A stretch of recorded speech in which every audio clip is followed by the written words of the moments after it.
The garden felt like something pulled out of a dream. Roses curling up the trellises, fairy lights swaying in the breeze, everything staged to look perfect. I smoothed the fabric of my ivory dress, my hands trembling just enough to betray how nervous I really was. It wasn't even the wedding yet, but somehow this moment carried its own weight. Every click of the camera made me think of the vows I believed were just days away. I wanted to look radiant, timeless, unforgettable. This was supposed to be the start of everything. The photographer lifted his camera and flashed me a kind smile. His voice was warm, almost teasing, when he said, "Smile naturally. Imagine the first time you saw each other." I let out a nervous laugh, but my eyes darted to him, my groom, glued to the glow of his phone again. That tiny screen had his full attention, as though I was just another prop in this carefully staged scene. My heart tightened. I tilted my head, determined to snap him out of it. "That's easy," he smirked, finally looking up just long enough to pose. I raised my eyebrow, playful, but with a jab of truth. "Then stop staring at your phone and look at me instead." The photographer chuckled, capturing the shot, though I noticed something strange, a look that flashed across his face, too quick for me to name.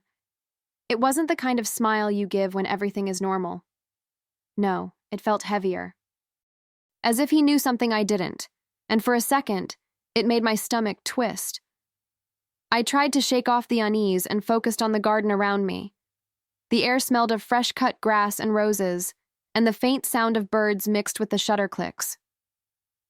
I told myself this was what happiness should look like. Two people in love, caught in a beautiful frame. But there was a stiffness in his touch, like he was posing rather than feeling. His arm slipped around my waist, but his eyes kept searching for the phone he had just tucked away. I wanted to believe it was nothing, just nerves. The photographer guided us gently, asking me to tilt my chin, him to lean closer. "Perfect," he said, though his smile carried that same flicker of something unsaid. I caught his gaze briefly. He seemed almost conflicted, like he was taking more than just a photo. Maybe he saw through us, through the cracks I was trying so hard to ignore. I straightened my back, forcing a brighter smile, determined not to let doubt ruin what should have been a flawless moment. Still, I couldn't help noticing the way my fiancé's grip loosened, how he looked at me as though distracted by something far away. I laughed lightly, pretending not to notice, while my stomach told another story. The lens clicked again, capturing a version of us that looked perfect on the outside. Yet beneath the surface, something was shifting. And though I didn't know it yet, that single look from the photographer would come back to haunt me. The sun dipped lower, casting a golden glow across the garden, the kind of light photographers dream about. I told myself to soak it in, to memorize this version of us, the one frozen in frames. He leaned closer when asked, brushing his lips against my temple, but even in that tender gesture, I felt a strange distance. His warmth was there, yet his mind seemed elsewhere, and I couldn't quite name where it had gone. I smiled anyway, hoping the camera would catch the joy I was trying to hold on to. "Beautiful," the photographer said softly, lowering his camera for a moment. His eyes flicked to my fiancé's hand on my shoulder, then back to me. It was subtle, almost unnoticeable, but it wasn't lost on me. That look again, like he knew a secret I wasn't supposed to know. My heart skipped, but I quickly laughed to cover it, brushing hair from my face as though nothing had happened. Still, a question lodged itself quietly in the back of my mind. As we moved to the next spot in the garden, the roses brushing against my dress, I tried to focus on the dream I thought I was living, a future I had already pictured 1,000 times. But deep down, something unsettled had taken root, whispering in the spaces between his touches and the photographer's lingering glances. I didn't know it yet, but that tiny shift, so small I could almost ignore it, was the beginning of everything that would unravel. We took a short break while the photographer adjusted the lighting, the sun slipping behind the trees just enough to cast longer shadows. I finally let out a breath, smoothing my dress again as if it could calm the unease that still lingered in my chest. He scrolled on his phone nearby, pacing a little, and I tried to ignore how disconnected he seemed. I forced myself to sip water and relax. After all, this was supposed to be joyful. I wanted to believe nothing was wrong. The photographer sat on a low stool, checking his camera, and struck up small talk. His tone was casual, almost careless, as he said, "I've worked with him before. He's very photogenic with, well, let's just say he had great chemistry in his last shoot." My smile froze instantly, the air suddenly heavier. I tilted my head, unsure if I'd heard him right. My heart thudded, the words replaying in slow motion inside my head. Chemistry. Last shoot. Before? I set my water down carefully, my hands steadier than I felt inside. "What do you mean you worked with him before? For what occasion?" I asked lightly, like it was harmless curiosity. But inside, I was rattled, waiting for his answer, with a tightness spreading through my chest. The photographer looked up, surprised by my question, and gave a little laugh, like he thought I already knew. "Oh, a romantic couple session, actually. I thought it was for an engagement too, but the woman wasn't you." His voice trailed off, almost apologetic, but the words were already burning in my ears. My stomach dropped, and for a moment I couldn't even breathe. The world around me, the flowers, the golden light, the laughter of distant guests, blurred into background noise. Before I could react, he cut in sharply. "That's enough," he snapped, his tone louder than necessary, with a nervous laugh to soften it.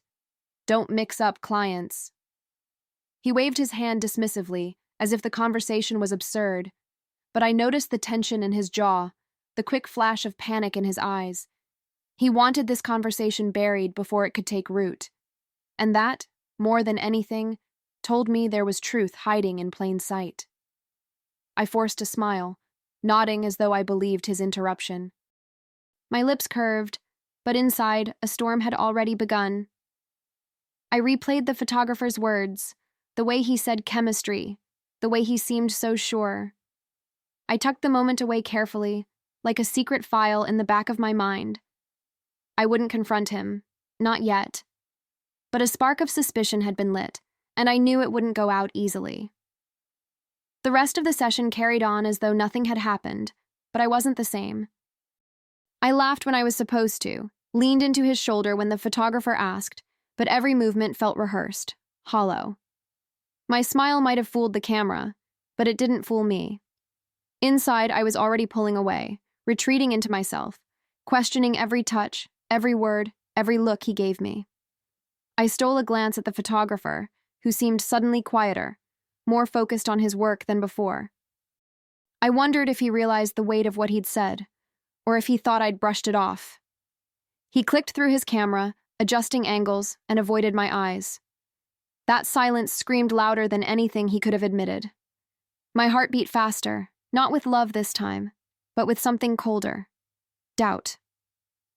When we finally wrapped up, I held his hand like always, but I felt the distance between us clearer than ever.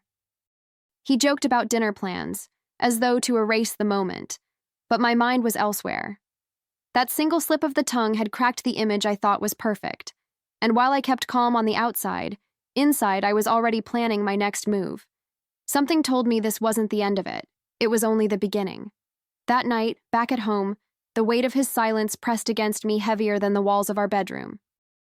He slipped off his jacket, poured himself a drink, and acted as though the day had been nothing more than a photo session. I, on the other hand, felt like I was holding a live wire in my chest. I couldn't just blurt it out. I needed to play it carefully, to test the waters without showing my hand. So I asked, casually, like I was making small talk over dinner. "So, you've never done a romantic photo shoot before? Not even just for fun?" My voice sounded light, but my eyes searched for cracks. He didn't even flinch. "Of course not," he said, sipping his drink. "Why would I? That guy doesn't know what he's talking about." The words rolled off his tongue smoothly, maybe too smoothly. And still, something in his tone felt rehearsed. I leaned back, forcing a small laugh, as though I bought it. But deep inside, every part of me was awake, listening, analyzing. His answer was too neat, too quick, as if he'd practiced it in front of a mirror. My heart ached at the thought, but my mind sharpened. I wasn't going to break into accusations. Not yet. No, I would let him think I believed him, even as I tucked every inconsistency away like a breadcrumb on the trail to truth. I watched him settle on the couch, scrolling through his phone like he always did, and for a moment, I just studied him. The man I thought I knew inside out suddenly felt like a stranger wearing his face. Strange, I said softly, almost like a passing thought. The photographer seemed so sure. He even described the necklace she was wearing. I let my voice trail as I folded laundry, making it seem like idle chatter. The one I've never owned. He froze for just a second, barely noticeable, but I caught it. Then came the chuckle, forced and sharp. "You're overthinking again," he said, waving his hand as if I were a child inventing stories. "Photographers mix things up all the time. You know how it is." His eyes never left his screen, but I saw the tension in his jaw, the way he gripped the phone tighter. That tiny pause told me more than any explanation could. I smiled faintly, placing the folded shirt on the pile, as if I'd accepted his excuse. But inside, I felt the shift, the undeniable sense that he was hiding something. It was like standing in a room that looked tidy until you opened the closet door and saw the mess spilling out. I didn't call him out, not yet. Instead, I filed it away. The necklace, the pause, the lies stitched together too neatly. And that night, while he slept soundly, I lay awake, staring at the ceiling, knowing I couldn't rest until I uncovered the truth myself. The house was quiet, but my mind refused to follow suit.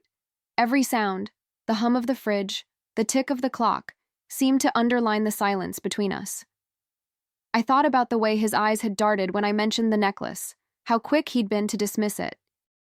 A man with nothing to hide doesn't scramble for excuses. No, he'd looked cornered, even if just for a heartbeat. That flicker of guilt was enough to keep me awake. I turned on my side, watching his chest rise and fall as he slept, undisturbed, unaware of the storm building inside me. I wondered how many times he had lied before, how many stories he had wrapped in charm to keep me in the dark. The thought cut deep, not just because of what it meant for us now, but because it made me question everything that came before. Which moments were real, and which were staged for my eyes only. As the night stretched on, I realized I couldn't rely on his words anymore. If I wanted the truth, I'd have to find it myself, without warning him. So I made a quiet promise in the dark. I'd uncover what he was hiding. Not by asking, not by pleading, but by seeing with my own eyes. And in that decision, I felt something shift, fear turning into resolve. Because the next step wouldn't be about suspicion anymore. It would be about proof. A few days later, I walked into the photography studio with a polite smile, pretending I was just another excited bride-to-be. The walls were lined with framed portraits of couples locked in timeless embraces, and the faint smell of ink and paper filled the air. My heart pounded in my chest, but I kept my voice steady. "I was hoping to pick some additional shots," I said lightly, as if this were nothing more than an innocent errand. He smiled, oblivious, and ushered me toward his desk. He clicked through folders on his computer, chatting about angles and lighting, completely unaware of the storm I carried inside. And then, there they were, pictures that stole the air from my lungs. My fiancé, holding another woman as though she was his entire world. Their hands intertwined, their faces pressed close, his eyes lit up in a way I hadn't seen in months. It wasn't just a pose, it was intimacy, captured frame by frame. I leaned forward, my expression soft, careful not to betray the fire burning in me. "They look so in love," I said, my voice calm, even tender. The photographer nodded, almost relieved. "I assumed that was his previous engagement. I hope I didn't cause trouble." I smiled, meeting his gaze. "On the contrary," I whispered, the words smooth on my tongue, "you gave me clarity." And in that moment, I knew I had what I needed, the truth, frozen in photographs. I asked him politely if he could send me digital copies for reference, my voice steady though my pulse thundered in my ears. He agreed without hesitation, clicking a few buttons and assuring me I'd have them by the end of the day. As he worked, I kept my expression serene, even warm, but inside I was memorizing every detail. The curve of her smile, the way his hand rested against her waist, the look in his eyes that used to be mine. Each image cut like glass, but I forced myself to study them, to hold them as evidence. When he finally handed me a USB drive with a backup, I slipped it into my purse carefully, thanking him as though he'd just done me a small kindness. He couldn't have known the magnitude of what he'd given me. My entire world had shifted in that quiet exchange across his desk. I wasn't leaving with pictures. I was leaving with the confirmation of betrayal, the kind you couldn't argue away or cover with excuses. Walking out of the studio, the air felt sharper, almost electric against my skin. I breathed it in like a woman reborn, no longer bound by questions or doubts. I had the proof, and with it, a strange calmness settled over me. He thought he was clever, untouchable, but what he didn't know was that his biggest mistake had already armed me with everything I needed. And now, it was my turn to write the ending. I drove home in silence, the USB drive resting in my bag like a secret weapon. My fingers tapped against the steering wheel, not from nerves this time, but from the steady rhythm of resolve. Each red light gave me another chance to imagine his face when he realized I knew, when the lies could no longer hold. I pictured the shock, the fear, the humiliation, but I didn't want a confrontation, not yet. No, his downfall needed to be deliberate, unforgettable. Back at home, I slipped into the bedroom while he showered, plugging the USB into my laptop. The images filled the screen again, sharper than ever, undeniable. My breath caught, but instead of tears, a smile curved my lips. These weren't just pictures. They were my leverage, my proof, my silent ally. I carefully saved every file, backing them up in more than one place.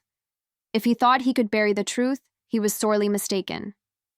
As the water ran in the bathroom, I closed the laptop and tucked the drive back into my bag. My reflection in the mirror caught my eye. Still the same woman in her ivory dress, but different now, stronger, colder, ready. He stepped out moments later, towel slung over his shoulders, smiling like nothing had changed. And I smiled back, matching his charade, while inside I was already crafting the perfect ending. The altar would not hold me, but it would hold him, and that was enough. The church was overflowing with guests, their chatter filling the air like a symphony of expectation. I wasn't there, but I could imagine it. The polished pews, the flowers lining the aisle, the music swelling with every tick of the clock. He stood at the altar, no doubt with that practiced grin, trying to look calm while sweat prickled at his forehead. Everyone thought this was the day we'd seal forever, but only I knew forever had ended days ago. From what I heard later, the whispers began quickly. First soft, like the rustle of silk dresses, then louder as the minutes dragged on. "Where is she?" someone asked. The wedding planner fidgeted, her voice dropping to a nervous whisper. "She should be here by now." I could almost see him shifting, glancing at the doors, forcing that same fake smile. Every second stretched, every glance from the guests a dagger of suspicion. And then, the envelope. Delivered quietly, placed in his hands by the best man, its weight far heavier than paper. I had left it at the church door, sealed with the truth he never thought I'd dare to write. He opened it there, at the altar, in front of everyone, his fingers trembling. Inside, my words waited for him, sharper than any blade. I could picture his face as he read it, pale and drained, the blood leaving him faster than he could hide. My letter was short, but it didn't need to be long. "You wanted to play groom twice, once with me, once with her. Today you'll walk alone. I choose dignity over deception. Enjoy explaining this to everyone." Every word carried the weight of my silence, the kind of revenge that leaves no room for denial. Gasps must have rippled through the pews as the note slipped from his hand, his secret laid bare not by confrontation, but by absence. Guests leaned into one another, murmuring, their eyes darting between him and the unopened church doors. The music faltered, the atmosphere cracked, And in that moment, the perfect picture he had tried so hard to create shattered completely. And where was I? Not hiding, not trembling, but standing tall somewhere far away, dressed not as a bride but as a woman finally free. I didn't need to watch his humiliation unfold to savor it. I could feel it, as vividly as if I had been sitting in the front row. My revenge wasn't about spectacle. It was about silence, about leaving him with nothing but the echo of a promise broken at the altar. They said the murmurs turned into silence, a heavy kind that pressed down on the entire room. The priest shifted uncomfortably, the planner tried to stall, and his parents sat frozen, unable to meet anyone's eyes. He stood there alone, clutching nothing but a crumpled note, sweat dripping down his temple. The spotlight he craved had become a cage, every pair of eyes piercing into him, waiting for a bride who would never arrive. I imagined him trying to smile, trying to salvage the wreckage with excuses, but no excuse could save him. The whispers would grow into gossip, the gossip into scandal, until his name was tied to this humiliation forever. Friends, family, colleagues, everyone he wanted to impress, would remember him not as the groom, but as the man abandoned at the altar. And I had given him that stage without even needing to speak. For me, there was no need for confrontation, no shouting match, no final scene of tears. My revenge was quieter, sharper. I chose my dignity over his deception, and in doing so, I left him with the emptiness of that church, the weight of his own choices, and the haunting truth that he had lost me forever. And that, I knew, was the punishment he would never escape.